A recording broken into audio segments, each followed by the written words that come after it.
வணக்கம். நான் உங்கள் கமல்ஹாசன். நாட்டுக்கு நாம் செய்ய வேண்டிய கடமைகளில் மிக முக்கியமான ஒன்று வாக்களிப்பது. வாக்களிப்பது என்பது சுய சிந்தனையோடு யோசித்து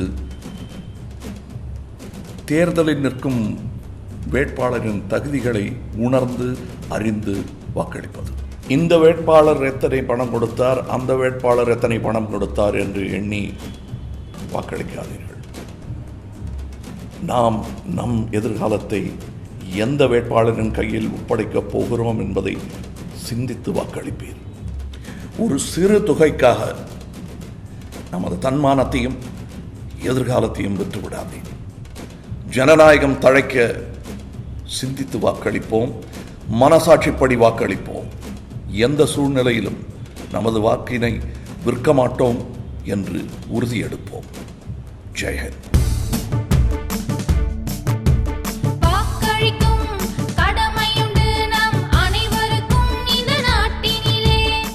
சார், டேக் போலாம்.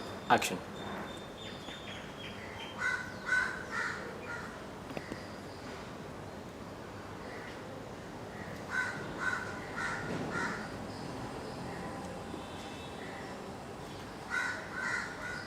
என்ன ஒரு 10 செகண்டு சும்மா பார்த்துட்டு இருக்க முடியல. இதுதான் நீங்கள் ஓட்டு போடலன்னா 5 வருஷம் எல்லாத்தையும் சும்மா பார்த்துக்கிட்டு தான் இருக்க முடியும். கேட்கறதுக்கு எந்த உரிமையும் இல்லை. தயவு செஞ்சு போய் ஓட்டு போடுங்க.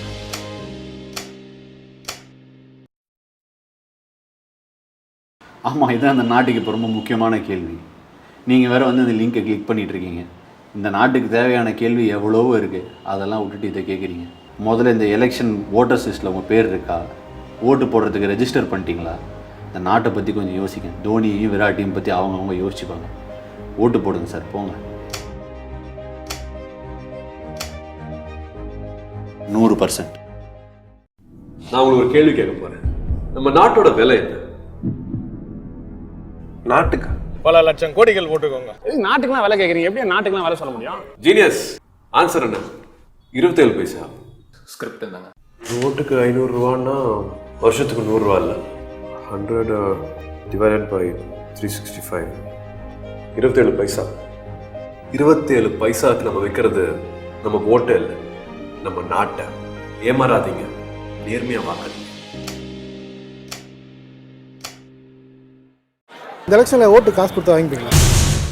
இன்னும் ஐ consider it as a crime. 200 ரூபா ஆகும். காசு வாங்கியிருக்கோம், ஆனால் வந்து அந்த கட்சிக்கு ஓட்டு போட்டது கிடையாது. காசு வாங்கினதில்ல, பிரியாணி வாங்கிக்கிறேன். கோட்டர் வாங்கிக்கிறேன் சார். இல்லை, தாசியாக கொடுக்குறவங்க தான் போடணும். என்னோட ஓட்டு நான் போட போகிறேன், அதுக்கு எதுக்கு நான் பைசா வாங்கணும்? அது ஏரியாவை பொறுத்து இருக்குங்க. கஷ்டப்பட்ட வேலைக்கு போனால் பந்த சம்பாதிச்சேன், அந்த ஓட்டெல்லாம் சம்பாதிச்சது இல்லை. வாங்க மாட்டோன்னு இல்லை, கொடுத்தா வாங்கிப்போம். லட்சக்கணக்கில் கொடுத்துட பொறுத்து இல்லை. அந்த 300 500 இதை விற்கணுன்ற அவசியமே இல்லை. இவன் ஏமாந்தவன், இவன்ட்ட கொடுப்போம் அப்படின்னு தெரிஞ்சுதான் கொடுக்குறாங்க. அப்போ நான் வாங்குறேன்னா நான் ஏமாந்தவன் அர்த்தம். கொடுத்தா வாங்குவேன். ஆனால் ஓட்டு போடுவீங்களா அவங்களுக்கு? போடுவேன். போடுவீங்க. அது தப்புன்னு தோணலையா உங்களுக்கு? தெரியல. தப்பு தான். நம்ம காசு இதை தவிர வேற எந்த தொழிலும் வராதுல்ல. காசு வாங்கினா நம்மளுக்கு சீப்பாக நினச்சிட்றாங்க. அவங்க அம்மா அப்பா எப்படி முக்கியமோ அதுமாரி நம்மளோட கவர்மெண்ட்டு நல்லபடியாக அமைத்தான் நம்ம முக்கியம். ஓட்டு போடுறது அப்படிங்கிறது நம்மளோட அடிப்படை உரிமையாக இருக்குல்ல.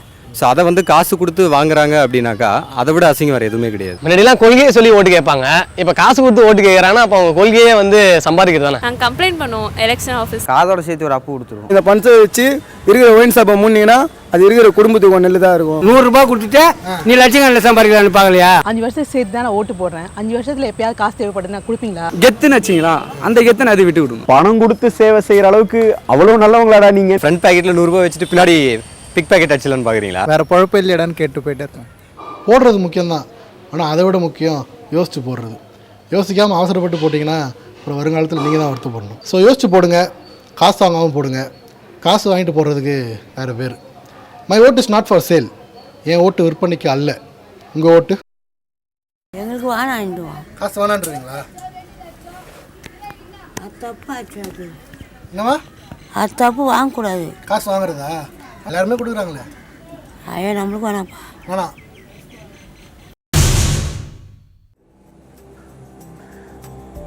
ஃபேஸ்புக்கு, வாட்ஸ்அப்பு குரூப்லாம் இருக்கேன். School group, college group, family group, புது படம் ரிலீஸ் ஆனால் அதுக்கு ஒரு group, boys only group, post மேலே போஸ்ட்டு, மெசேஜ் மேலே மெசேஜு, இதெல்லாம் பார்க்காம இது அப்படியே எங்கேயாவது தூக்கி போட்டுடலான்னா முடியுதா? முடியலையே. சும்மா டைம் பாஸ்க்கு இதெல்லாமே பண்ணிடுறோம். ஆனால் நம்ம நாடு பாஸ் ஆகிறதுக்கு ரொம்ப முக்கியமான விஷயம், அதை செக் பண்ணுறோமா? வாக்காளர் பட்டியலில் உங்கள் பேர் இருக்கான்னு செக் பண்ணியிருக்கீங்களா? இந்த எலெக்ஷனில் ஓட்டு போடணுன்னா ஓட்டர்ஸ் ஐடி இருந்தால் மட்டும் பத்தாது. ஓட்டர்ஸ் லிஸ்ட்டில் உங்கள் பேர் இருக்கான்னு செக் பண்ணுங்கள். இப்போவே செக் பண்ணுங்கள். நம்ம ஊர் 100% வாக்குகளை பதிவு பண்ணுறோம். ஓகே, 100%. எஸ்.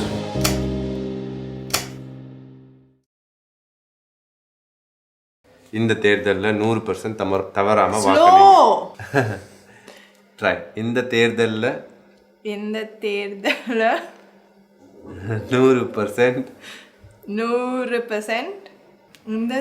இவங்க கற்றுக்கிற டைமில் நீங்கள் போய் ரெஜிஸ்டர் பண்ணுங்கள். ரெஜிஸ்டர் பண்ணி டெஃபினட்டாக ஓட்டு போடுங்க. இந்த வாட்டி தவறாம வாக்களிங்க.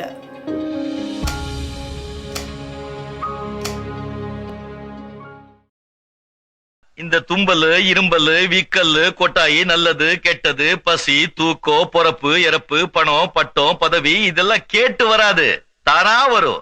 வந்தாலும் ஏன் கேட்க முடியாது, போனாலும் தடுக்க முடியாது. எச்சச்ச எச்சச்ச கச்சச்ச கச்சச்சா. இந்த மாதிரி எவ்வளோ டைலாக்ஸ் சொன்னாலும் வாய்ஸ் கொடுத்துட்டே இருக்கலாம். ஆனால் இந்த எலெக்ஷனில் உங்களோட வாய்ஸை யாருக்காகவும் விட்டு கொடுக்காதீங்க. Please come out and vote. I love batting. என்னடா இந்த பையன் திடீர்னு வந்து பேட்டிங் பிடிக்கும்னு சொல்கிறான்னு பார்க்குறீங்களா? உண்மைதாங்க. நான் கிரிக்கெட் ஆரம்பித்த போது இல்லை பேட்ஸ்மேன் தான். அப்புறம் என் போலர் என்னன்னு பார்க்குறீங்களா? எல்லாத்துக்கும் காரணம் என் கோச்சு தாங்க. எதுக்கு எடுத்தாலும் ப்ரெஷரை போட்டு 100 அடி 100 அடி 100 அடின்னு அதான் பார்த்தேன். போலராக மாறிட்டேன். கேட்க முடியுமா 100 விக்கெட் எடு ஒரே மேட்ச்லன்னு? இப்போ எடுத்துக்கங்களேன், என் ஜெர்சி நம்பர் கூட 99. ஃபோன் பண்ணி கேட்குறாரு, ஏன்டா ஜெர்சி நம்பரில் கூட ஒன்றால் ஒரு 100 போட்டுக்க முடியாதுன்னு கேட்குறாரு. இதுக்கு மேலே என்னென்னு பார்த்தீங்கன்னா எல்லா வீட்லேயும் எடுத்துக்கங்க, இந்த 100 மேலே ஒரு பைத்தியம். வீட்டுக்கு வீடு போனீங்கன்னா அது கிரிக்கெட்டோ இல்லை படிப்போ எதுவாக இருந்தாலும் ஒரு பையன் 100 மார்க் எடுக்கல, 98னா வேஸ்ட்டு, 99னா சரி பரவாயில்ல 100 எடுக்கிற வழியை பாருன்னு சொல்கிறது. இது எல்லார் வீட்லேயும் நடக்கிற பிரச்சனை தாங்க. ஆனால் நம்ம நாட்டை மட்டும் இப்படி விட்டீங்க நடுவில். என்ன புரியலையா? நான் சொல்கிறது நம்ம ஓட்டு போடுற சதவீதம். எப்போ பார்த்தாலும் 74 75லாம் சுற்றுது. இது அதை மட்டும் நம்ம ஏன் 100 ஆக்க பார்க்கக்கூடாது? லீவு கொடுத்தா எல்லாம் உட்காந்து டிவி பார்க்குறாங்க. லீவு கொடுத்தா ஓட்டு போடுங்க சார். Let's vote. 100%. சுதந்திர தாகம், விடுதலை ராகம், வந்தது இந்த நேரம், வாக்களிக்கும் நேரம். தன்னுரிமைக்காக ஓடு போட்டு, மண்ணுரிமைக்காக ஓடு போட்டு, நாட்டுரிமைக்காக ஓடு போட்டு, பாட்டுரிமைக்காக ஓடு போட்டு, பிசைக்கார, ஆட்டோக்கார, வேஷக்கார, தோட்டக்கார, அக்கா, தங்கச்சி, மாமி, பாட்டி, ஓட்டு போடு, பெண்ணை ஓட்டு போடு, தமிழ்நாட்டுக்கு 100% ஆக்கி விடு.